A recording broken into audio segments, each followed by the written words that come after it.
And hello, I'm Gergen Robinson. I'm with ProSmart Realty in Arizona, and John L. Scott, Olympia, DuPont, Lacey in Washington State. With me here is Scott Haase. Scott, you are with Better Homes and Gardens. We said, you know what? It's just island lifestyle, right? Yes. Yes. Yeah. Island lifestyle in beautiful Kailua Kona. Yes, and also from Washington State. Both of us have been in Washington State. We made moves to different spots. Me to Arizona, you to Hawaii, and we are here to talk a little about some of the things that we've noticed from the changes in Washington to it's Honolulu, the Big Island. Big Island. Kailua Kona. You know what? I can't even pronounce it. No worries. Arizona. So, how's the move been for you? It was a good time. I'm not gonna lie. I mean, am I lying? A little bit. Moving as an adult is not very much fun, and as many times as I've helped clients move homes or move across the country, Yeah. to having gone through this myself as an adult with stuff, a household of stuff plus a dog, it was a very different experience than when I was 20 or 25 or 26, just moving boxes from one place to another. So a little bit more challenging. Um, I moved last year. I got a quote in 2020, I think, for moving expenses to move across the ocean, like a 40-foot container. I downsized that to a 20-foot container. The price was still the same as a 40-foot container when I moved a year later. So I'm glad I downsized. Yeah, because you pretty much going to Hawaii. So coming down to Arizona from Washington, I moved down during the summer. Now, a year and a half, close to 2 years ago, and you could still do a U-Haul and could drive hot, but you're in air conditioning and, just it 22, 23 hours, depending on how hard want to push it, and can stop kind of in between. But you have to, and I could do it myself, right? You can't really do it yourself to Hawaii, right? I think you can still get my friends told me to do those containers that you come in, they drop you off at your house. The pods? Pop-up tents. Pods. Pop-up tent. No, pod. Like the circus in town. Yeah, so I think you can still do those. And for some of my friends, that was the cheapest option for them. But they were moving with a very limited amount of items when they moved back here, versus I still brought a lot of furniture. I still brought a lot of things, and plus, the cost wasn't really there for me. So I went with A&E Relocation, which is located in Lacey, Washington, and I love them. They were so good. They're great. Phil was exceptional to help move. He's moved my clients. And it was a pretty seamless transition. Like having them come in, take the house down to pretty much nothing, and then ship it here. The people that delivered it here were great. Unpacked all the boxes. It was just a little bit of a transition, just because I've never moved I've never moved like this before in my life. This was a lot. But overall, would I do it again? Absolutely.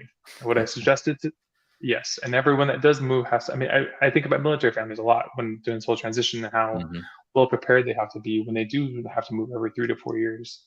And the organization skills that household has, or just to be able to do it, it's just insane. It's a whole different ballgame that I never really fully grasped until this move. So kudos to everyone that moves frequently, and all the military families out there that just know how to get this done. Nice. And that also means that if anybody is curious about how to do that move from Washington or pretty much anywhere to Hawaii, you kind of got to go the same route. Scott is the person who can help you get there. Yes, I can. Yes, I can. And I can actually sympathize with you now. Let's have empathy. Washington State, beautiful. Western Washington, grew up. Eastern Washington, different climate altogether, but as a state, really fantastic as a whole. But occasionally we are looking for a change, and there's some great changes available across the US or really across the world, depending on where you want to go. Arizona for me and the family was, I don't know why, we just kind of fell in love. And maybe it's because it's so polar opposite from a desert environment to a very moist forested environment in Washington State. And just, it's been such an experience, love. But, there are things that are different. Like when it's beautiful in Washington State in that summer, 3-4 months, when the sun is out, not raining as much, everything is just wonderful. You want to go out every day. In Arizona during those months, May, June, July, August, you kind of go from AC to AC. It's still beautiful outside, but you go out earlier in the morning, or you go out later in the evening, but not as much during the heat of the day. What about Hawaii? Like, what were some of the changes for you? I do think the Pacific Northwest is beautiful. I think the natural beauty of that place is just incredible to look at, to experience, to be in. And I know for myself, we both grew up in Washington. We understand how we understand the rain, we understand the cloud cover, we understand like all of those aspects that are associated with it. I have noticed that people that move to Washington sometimes only come during the summer months, and they experience like the beauty of Washington in those short periods of absolute glorious sunshine and long days.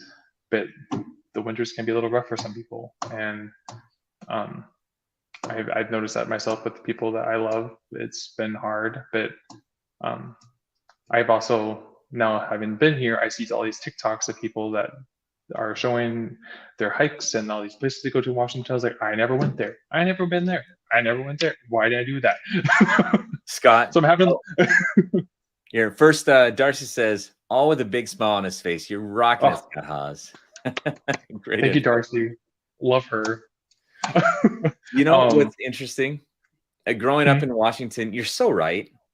People come in and move into Washington, and they go see all of the places that are in the backyard and have lived there most of the life and just had never been. It might have been on a list, like, I will do it sometime, but never got checked around to. And then moving down to Arizona, it's like, yeah, we're going to check things out. And we start to go around a lot more. Yeah. I went to a hike 2 weeks ago. And one of the members in my office that I love, her name is Daisy. And I told her about this hike. She's like, I have lived here my entire life. I've never been there. And I was like, that's so typical. It's just so typical that you just don't experience things when they are right in your backyard. Like, I've never been around the whole Pacific Peninsula. I've never done that whole loop. I told myself several times I'm going to do it, but I was like, later. It's later. Like, I do it later. But going back to your question about the, Washington and Hawaii, like in the weather here, it's pretty much the same all year long. It doesn't really have the fluctuations in the heat. Like, summertime does get hotter. And the one thing about the Big Island that is unique to me, first coming from Oahu, where I went to undergrad and grad school, is that everyone here knows elevation. Elevation is a very important part of Big Island lifestyle. The higher up you are, like, I think I'm at 1250 square feet, 1250 feet up in there. Higher up on the elevation, like, it's cooler. It's like a pretty consistent temperature all year long.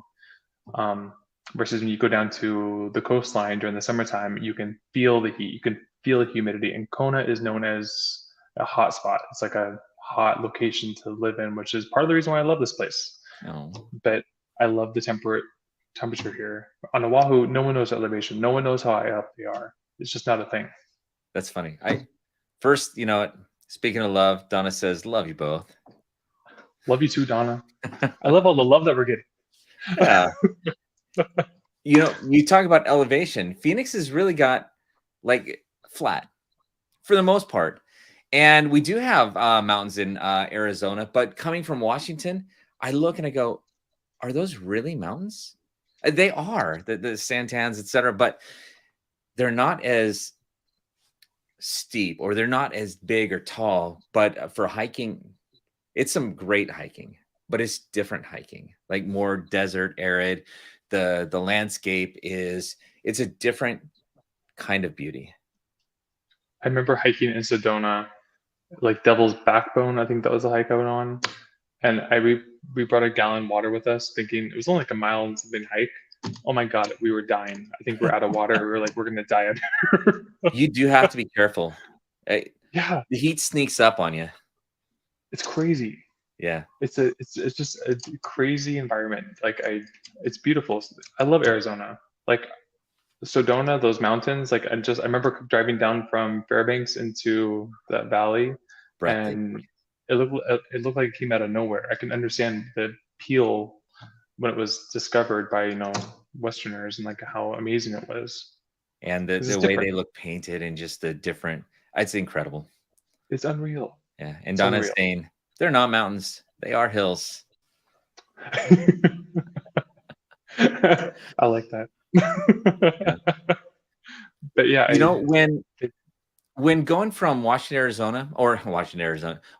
to Hawaii, I'm always curious because coming down to Arizona, there certainly are some differences in what you look at in houses, all the tile roofs, stucco, the construction of the homes really is different than Washington. Even the things that we look for in what potentially may be advantages or potential liabilities in a home are different. What have you found so far in Hawaii? well, I can speak for me and my other half when we moved here, what we wanted, what we didn't want. We didn't want to be in a tsunami zone. That was very important. Oh So yeah, anywhere around the coastline was just not my cup of tea. We were also looking for something that was newer. Hawaii has a lot of cesspools, and I think the state is trying to have everyone that's on a cesspool converted to a septic tank by 2050. That sounds expensive, so I was looking for a newer house that had a septic tank already. Um, we're looking for cooler elevation, so like somewhere in higher up the mountain, so we didn't have to depend on AC and the energy costs, because energy costs are a lot higher here than Washington. I yeah, think it's one of the highest in the nation. Um, Also, we were looking for a spot that had a rental potential. Like I knew for myself that I didn't want to have a home that wasn't able to make money. So we were interested in a property that had an attached ADU, so we could rent out yeah. on Airbnb or transition it to a full-time long-term rental for somebody. So we found one of those just to help offset the costs, because Hawaii is expensive. It's doable, but the costs do sneak up on you. Speaking of that, I gotta first. Hi, Leah. She loves to see Oh, the differences, I love and Leah. I know, miss the energy. Love the energy. I know, like she disappeared for a while, and then all of a sudden she comes back with vengeance. I love it. But you know what? She's wondering, does the tsunami, great question too. Do tsunami zones actually affect pricing? So it may not be where you want to be, but does that factor into what people will or won't pay to live in different areas on the island? The tsunami zones, I mean, those are usually like a step away from the beach. So I don't think, in my opinion only at this point, I don't think they would really affect the pricing. But like insurance, that is one thing that like I would assume, and I think it did affect the insurance costs. Oh, so maybe it doesn't impact. It might not be as what you're saying. It might not be as strong of a impact on maybe the price itself, but the overall cost, if it's impacting your insurance costs or other things, it's Hmm, definitely a part of hmm. the equation. Like I was looking at this condo not too long ago that it was affected by the tsunami from the Japan earthquake in 2011. Wow. So the unit that we were Still? looking on was like it affected the basement, like the first floor of the condo association that flooded, but the unit we were looking at was like on the second or third floor. But it still made me weary of like what happened on the first floor. Did it affect the building? I don't know. Like Yeah. there's only so much that public disclosure or the disclosure documents can state. But it just made me think about Could future something have gone with the investments. foundation or something like that? Yeah, Yeah, I mean, it's a concrete building, but still, I don't know. Like, I don't know. And Leah says insurance costs. That makes sense. I may be paranoid. I may be paranoid. Well, that's part of the thing. That's another. What are some of the questions that maybe it wasn't you, but for real estate coming out when people are considering it? What are some questions or what are some thoughts out there about concerns that people think are going to be bigger than they are and some that they don't maybe consider? The first thing I always do is look at, costs. Like, I remember when I moved to Washington, I had never paid. I lived with my parents before I moved. My parents paid the energy bills. I knew nothing about paying heat bills. I didn't know anything. So I went and knocked on all my neighbors' doors and asked them, "How much do you pay for energy bills?" Like a psycho. But I mean, the energy bill is important for me. Like, looking at investment properties here, I want to, especially like when you're looking at short-term rental properties, like I want to see how much the energy bills are, because they can be pretty substantial. So energy bills always, especially when you're looking for condos, what's included, what's not included, like things like that. I like to know about like the zoning. The county here, like Oahu County, is changing the short-term rental zones and restructuring things and bringing them more in line with the rest of the state. And that's one thing that I think people should look at and be aware of when they move here, because I think Airbnbs is not like you can put those back in the box. Like, they're there to stay, and see more and more counties and more states bringing in more rules and regulations to accommodate for them. So that's a good thing to always look for. I think on Hawaii, Hawaii Island, Hawaii County has five volcanoes, I think, active volcanoes. So every zone has a different level of severity attached to it. Like Mauna Loa just erupted. That's in a higher volcano zone than where I live. Or what Kilauea is, that's currently active, that has a different zone. So on Hawaii County, it's important to know what zone you live in, because that is going to affect the potential possibility of that volcano affecting your house and being engulfed in flames. So, Steve says, "What's up, fam?" Hey, Steve. Hey, I didn't even think about that. Okay, first, Washington, yes, there is a volcano or a couple of volcanoes, Rainier most prominently, but it's been quite some time, and that was a explosion, etc. Arizona, not worried about that at all. I might be worried more about irrigation, water, making sure water rights, all those things are in effect. But volcanoes, that maybe it's because of Rainier, but I imagine like Mount Vesuvius. Like, when I hear about an explosion or eruption with a volcano, I'm expecting this, but that's not Hawaii, right? Like a big plume, ash all over the place. Oh, yeah.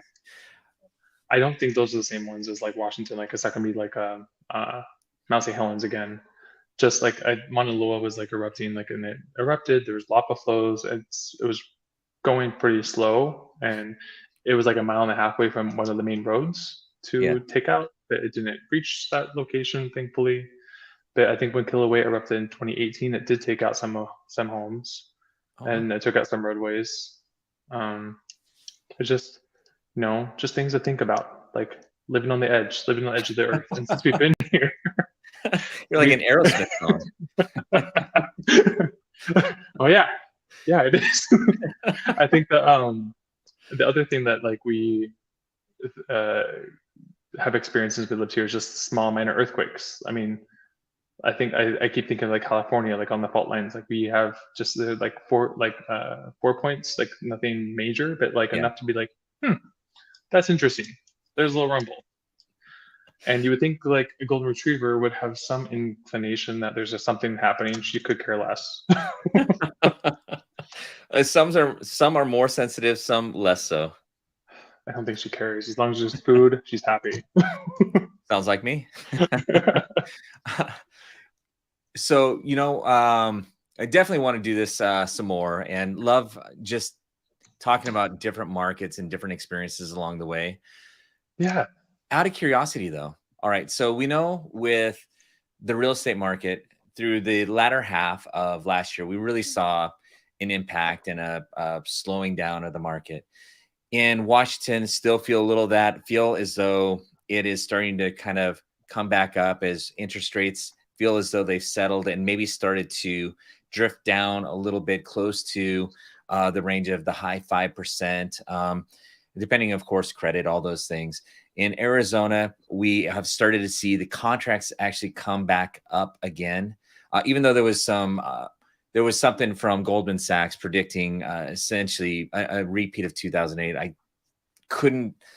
At another time, we'll say how I can't even imagine how they draw that conclusion and how far off when you use faulty logic and numbers and reapply them in the wrong way, how you can come to really poor conclusions on things. But we're starting to see the contracts come back up. January, as we've turned the year, seems to be an upswing here in Arizona. It does feel like buyers are starting to move. Buyer demand has been so low. It's starting to come. It feels much more. Well, actually, the numbers would tell you as a whole, we're in a neutral market now where we had been in a buyer's market for a little bit at the end of the year. How's that looking in Hawaii? On this island, I'm still new, but I was talking to the other brokers in the office, and the peak season for Hawaii is December, January, February, and March. Those are the peak seasons for buyers. Everyone's escaping the north, coming down here for the sun, falling in love with Hawaii, want to look at our homes. So that's kind of like how that, I think, progression works. But they said like it's been pretty slow. But then I just got an email from the owner of my company that lives in one of the resort communities that I think she has a $3.9 million listing. Apparently traffic's been extremely high, so she doesn't anticipate lasting long. So, and she said a lot of the people that are looking there are renters. So they're looking to move forward with purchasing something. It's a very different market than I'm used to. I'm still have lots.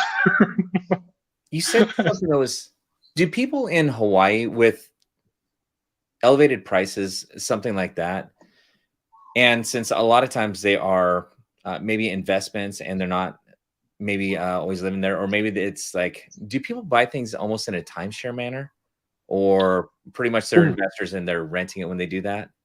A lot of investors. I did learn that Picasso. I don't know if you've heard of this. It's like a market like that's apparently gaining more steam here. So fractional ownership is becoming more popular. That's on the horizon here for a lot of people, I guess, from what I've been told. But not a lot of timeshares where I'm familiar with. I think Waikoloa, which is like a family-oriented community. I think there are or were timeshares over there, but I think they're full. I'm not really sure. They think they're associated with the Hilton. But yeah, I think there's something for everyone on this island. In Kona Town, you have more condo-like apartment or condos to invest in, properties. You move over to like Waikoloa or Manalani or Mauna Kea, and that's a little bit more single-family residences and condos that are larger, can accommodate more people. So it's really there's something for everyone here. There really is. You know, we need to ask what's important. I know you enjoy food. I enjoy food.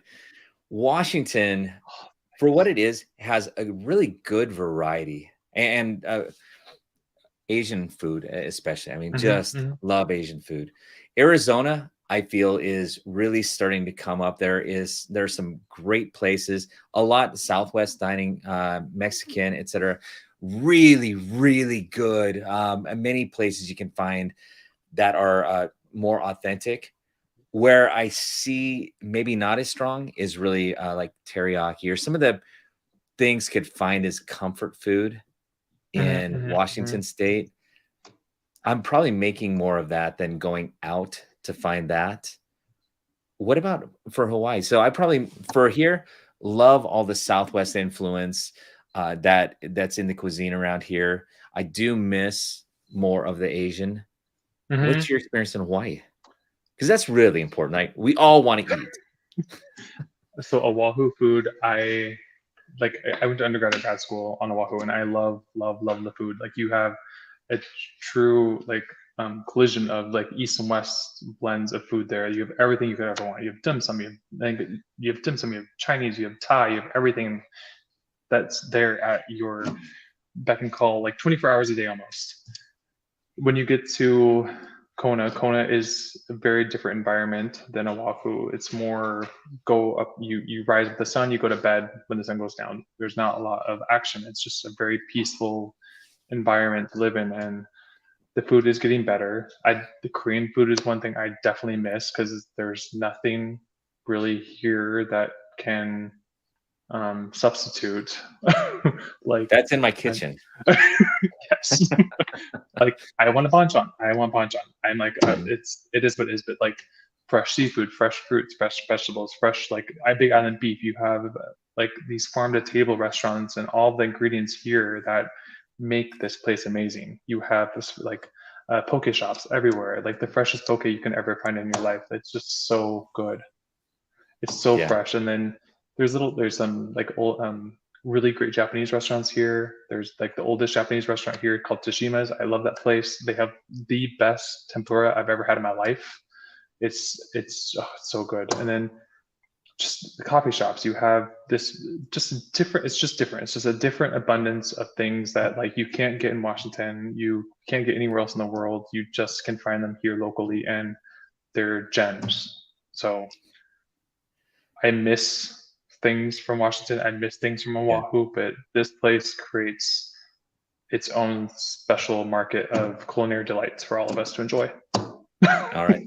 It's time for the time for you to do a little foodie thing and foodie spotlight out there. Yes. Food. I had an idea that brought to me by Francis Sue, where it was like Takeout Tuesdays. And one of the marketing things he's talking about is like just post something on Tuesday of like your favorite takeout spot in your location where you live. I was like, that's a genius idea. It's one of the real ideas he got from my realtor in Portland. So yes. Are you going to do it? Watching this? Yeah, I want to do something like that. I don't know what I'm going to do because I don't eat specifically on Tuesdays. I mean, I go out routinely throughout the week. Well, you know what you do though? You do it on the other night, you record it, and then you just post it on Tuesday. That makes sense. But there's so many other foods I want to post. So like a whole, like it's gonna be like 2 years worth of like culinary delights I haven't had to post. I'm with you. I appreciate that so much because culture-wise, food really draws people together, and you really do get community around restaurants, experiences, just the conversations you're able to have around other people. Yeah, it's so good. We just went to Canoe House, which is I think the nicest restaurant I've been to here, and I think like it's one of the top restaurants in all of Hawaii, and the views are just breathtaking. The environment is amazing. They remodeled the hotel, and it's just gorgeous. Like everything is just looks like it came out of Instagram, and I love that place. And the coffee shops here, so much Kona coffee. Kona coffee is real. It's alive. You meet all these amazing people that navigated their way to Hawaii and built these incredible locations with the best coffee you could ever have. And the people that work there, because a lot of people are like, this one shop I go to is Buddha's Cup, and they have people that come and work on their farms in exchange for lodging, I believe. I'm not really sure how this whole thing works, but there's a couple from Japan I met. They are teachers in Japan. They live on the farm. They work on the farm, and they're just dedicated to coffee. They want to learn. They just got pregnant, so congrats to Hide and his wife. And they want to raise a child here. I love meeting people. I love how people navigate to different locations and they thrive and they live and they grow. Out of curiosity, okay, in Washington, you have families that have lived in Washington generations, generation on generation. But you also have people who've relocated. Sometimes it's tech, etc. In Arizona, man, sometimes, I know it's not true, but sometimes it feels like nobody grew up in Arizona because there's been such a population increase, especially in live down in the Queen Creek area where it's just kind of exploded. So much of the growth that has exploded over the past 15, 20 years that you meet a lot of transplanted people through here. And it's really unique when you get to talk to somebody who's lived there, they've grown up here, and they do have generations that have grown up in Arizona, and the way they're able to talk about it. How is that in Hawaii? There's people here that have been here for generations. Some people that I met people in Hawaii that have never even left the island they live on. Like, it's very common that this is the place they love. They're very, very protective of their environment. They love to spread the aloha spirits. They love the fact that they are born and raised locally, and there's a lot of pride in that, and I appreciate it so much, because you learn from those people. You have so much to gather. And I was talking to one of my realtor friends here that I met at an open house. She's from California. She went to UH on Oahu, and then she moved here 10 years ago, and she loves this island because of the culture. Like, she's like, it's just, there's just a breath of it that you can't get anywhere else, and the pride that people have in being from Hawaii and being from this island or being from this location. It's just, there's a lot of symbolism in it. Nice. Okay, so Scott, in closing, think about this for a sec. What if you wanted to encourage somebody to come to Hawaii? What kind of a thought would you want to leave with them? In Arizona, I would leave it as this area there's so much growth and energy in Arizona. There's the way space is being able to be built up. There's still a lot of construction going on. You're seeing communities sprout up. It's so focused with technology is becoming such a large thing around here. The economy, just absolutely love the energy, the weather, the people. I've absolutely enjoyed it, and would encourage anyone that's considering it, come down for a visit, come down to live. But what would you want to leave for Hawaii? Or not leave for Hawaii, but what would you want to leave as an impression? I would love people to come to Hawaii like I did, and I learned this from my mom when she lived here in the 70s, to respect, like, come here with respect, with an open heart and open mind, explore, make friends, but ultimately, like, this land is pretty special. It's sacred, and to respect it, respect the people, respect the food, respect the culture. Just leave here with this appreciation that you're experiencing something unique and different that you cannot find anywhere else in the world. Oh, that's awesome. Well, Scott, it's fun. This was fun. Yes. Until next time. Absolutely. So we'll say, everybody, enjoy yourself. Thanks for joining us. If you ever have any questions, put them in here. We'd love to answer. If you ever want to visit, we would love to see you and host you around here. Maybe not in the home every time, but at least to hang out and have fun. Yeah. Thank you so much, Gergen. Thank you for this opportunity. Oh yeah. No, Scott, one of my favorite people. So thank you. Ditto, sir. Sit up. Be bold. All right. 1, 2, 3. Be bold. Be bold. Be bold.